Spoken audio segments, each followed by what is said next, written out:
আবারও পুরনো রূপে ফিরছে রাজধানী ঢাকা। বর্জ্য ব্যবস্থাপনা নিয়ে প্রধানমন্ত্রীর নির্দেশনা আসার পর তড়িৎ গতিতে অপসারণ হয়েছে কোরবানির বর্জ্য। নগর জুড়ে পুরো দমে কাজ করছে ঢাকার 2 সিটি কর্পোরেশনের কর্মকর্তা ও পরিচ্ছন্ন কর্মীরা। 3 দিনে 2 সিটি থেকে অপসারিত হয়েছে 48,000 টন বর্জ্য।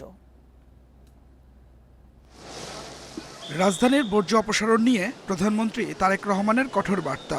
তার একদিন বাদেই বদলে গেল রাজধানীর চিত্র।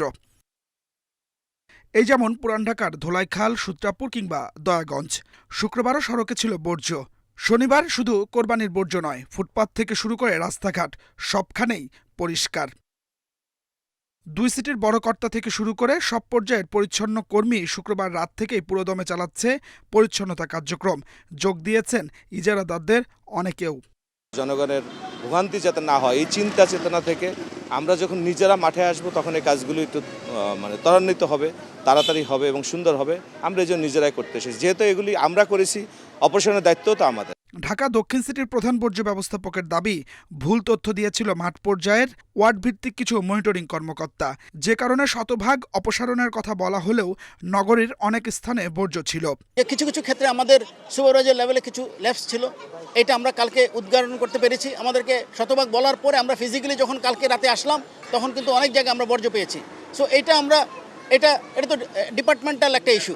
আমরা এখন বর্জ্য ব্যবস্থাপনাটা আগে একটু পরিষ্কার পরিচ্ছন্ন করে নগরবাসীকে একটা স্বস্তিদায়ক পরিবেশ দিতে চাচ্ছি। এরপরে আমরা যারা এখানে গাফিলতি যাদের আছে আমরা অবশ্যই এটা তাদের বিরুদ্ধে যথাযথ ব্যবস্থা গ্রহণ করব।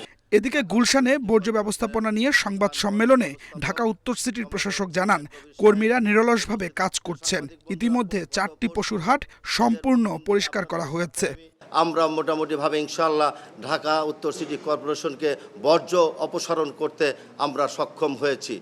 আমরা প্রতিদিনের বাসাবাড়ি যে গৃহস্থলীর যে বর্জ্যগুলো থাকে তা অব্যাহতভাবে পরিষ্কার করা হবে। আমাদের অঙ্গীকার ঢাকা উত্তর সিটি কর্পোরেশনকে ক্লিন এবং গ্রিন রাখা। কোরবানির 3 দিনে ঢাকা উত্তর সিটি থেকে 18,344 টন এবং দক্ষিণ থেকে 30,000 টনের বেশি বর্জ্য অপসারণ করা হয়েছে।